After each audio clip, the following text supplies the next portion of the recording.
Taste the Daily. Tirupattur மாவட்டம் ஆம்பூர் அருகே வீட்டில் மின்கசிவால் ஏற்பட்ட தீ விபத்தில் பல லட்சம் ரூபாய் மதிப்பிலான பொருட்கள் எரிந்து சேதமடைந்துள்ளது. கீழ் ஈச்சம்பட்டு பகுதியைச் சேர்ந்த சங்கீதா என்பவரது வீட்டில் ஏற்பட்ட மின்கசிவால் தீ விபத்து ஏற்பட்டது.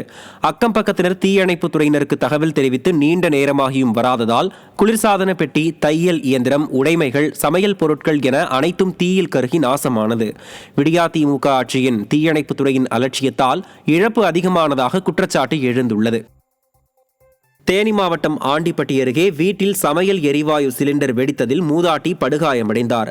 ஜக்கம்பட்டியில் தனியாக வசித்து வந்த அங்கம்மாள் என்பவரின் வீட்டில் சிலிண்டரில் இருந்து அடுப்பிற்கு செல்லும் குழாயில் வாயு கசிவு ஏற்பட்டு சிலிண்டர் வெடித்து சிதறியதாக தெரிகிறது. இதில் படுகாயமடைந்த அங்கம்மாளுக்கு மருத்துவமனையில் சிகிச்சை அளிக்கப்பட்டு வருகிறது. செங்கல்பட்டு அரசு மருத்துவமனையில் ஆட்சியர் ஆய்வு செய்ய வருவதாக வந்த தகவலை அடுத்து அவசரமாக தூய்மை பணிகள் நடத்தப்பட்ட சம்பவம் அரங்கேறியது. அரசு மருத்துவமனையில் ஆட்சியர் ஆய்வு செய்ய வருவதாக நிர்வாகத்திற்கு தகவல் வந்ததாக கூறப்படுகிறது.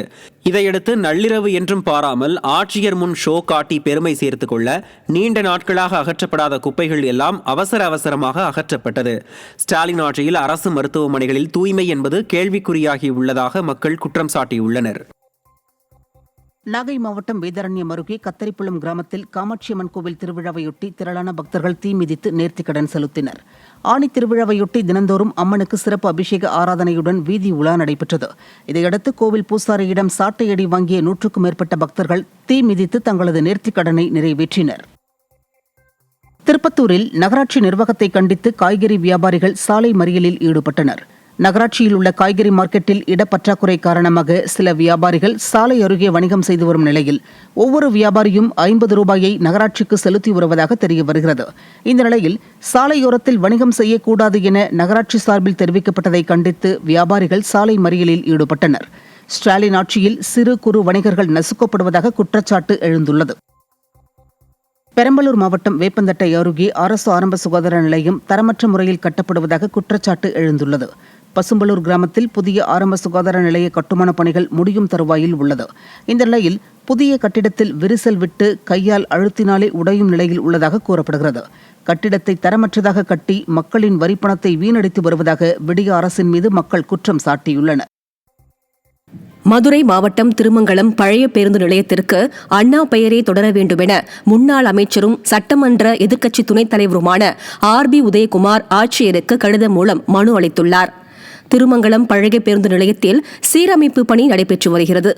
இப்பேருந்து நிலையம் பேரறிஞர் அண்ணா பெயரில் இருந்து வரும் நிலையில் தற்போது வேறு பெயரை சூட்ட விடியா அரசு திட்டமிட்டுள்ளதாக தெரிய வருகிறது. இதையடுத்து அப்பேருந்து நிலையத்திற்கு பேரறிஞர் அண்ணாவின் பெயரே தொடர வேண்டும் என முன்னாள் அமைச்சர் RB உதயகுமார் மனு அளித்துள்ளார். கோவை மாவட்டம் பொள்ளாச்சி அரசு மருத்துவமனையில் நோயாளிகள் மற்றும் ஏழை எளியோருக்கு அன்னதானம் வழங்கும் நிகழ்ச்சி நடைபெற்றது. தனியார் தொண்டு நிறுவனம் சார்பில் நடைபெற்ற நிகழ்வை அதிமுக முன்னாள் அமைச்சரும் சட்டமன்ற உறுப்பினருமான பொள்ளாச்சி ஜெயராமன் தொடங்கி வைத்தார். இதில் பொள்ளாச்சி நகர கழக செயலாளர் கிருஷ்ணகுமார் மற்றும் தொண்டு நிறுவன ஊழியர்கள் திரளானோர் பங்கேற்றனர். காவல்துறையினரால் அடித்துக் கொல்லப்பட்ட அஜித்குமார் மரணத்திற்கு நீதி கேட்டு திண்டுக்கல் கிழக்கு மாவட்ட அதிமுக சார்பில் ஆர்ப்பாட்டம் நடைபெற்றது. பழனியில் நடைபெற்ற இந்த ஆர்ப்பாட்டத்தில் கழக IT விங் மதுரை மண்டல பொருளாளர் அப்துல் சமத் ஏற்பாட்டில் 100க்கும் மேற்பட்ட நிர்வாகிகள் கையில் பதாகைகளை ஏந்தியவாறு விடிய அரசுக்கு எதிர்ப்பு தெரிவித்தனர். ஒன்றிய செயலாளர் மாரியப்பன் தலைமையில் நடந்த இந்த ஆர்ப்பாட்டத்தில் கழக நிர்வாகிகள் பலரும் கலந்து கொண்டனர். சேலம் மாவட்டம் சங்ககிரி அருகே பூ முனிசுவாமி கோவிலில் மது போதையில் மூதாட்டியை தகாத வார்த்தைகளால் பேசிய நபரை தர்ம அடி கொடுத்து பொதுமக்கள் காவல்துறையினரிடம் ஒப்படைத்தனர்.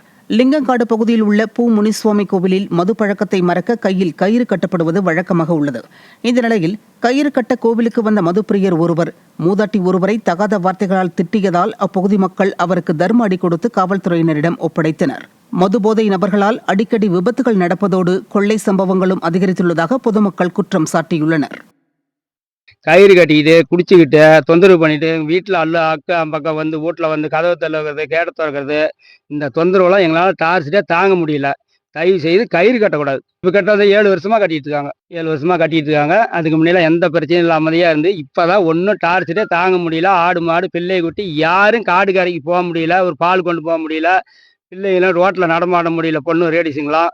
அதுக்காக பெரிய சித்திரவதைப்படுறோம் இங்கே இருக்கிற மக்கள் எல்லாமே. திருப்பூர் கல்லூரி சாலையில் உள்ள ஐயப்பன் கோவிலில் கும்பாபிஷேக விழா வெகு விமரிசையாக நடைபெற்றது. மங்கள வாத்தியங்கள் முழங்க புனித நீர் கலசங்களை கொண்டு கும்பாபிஷேகம் நடத்தப்பட்டது.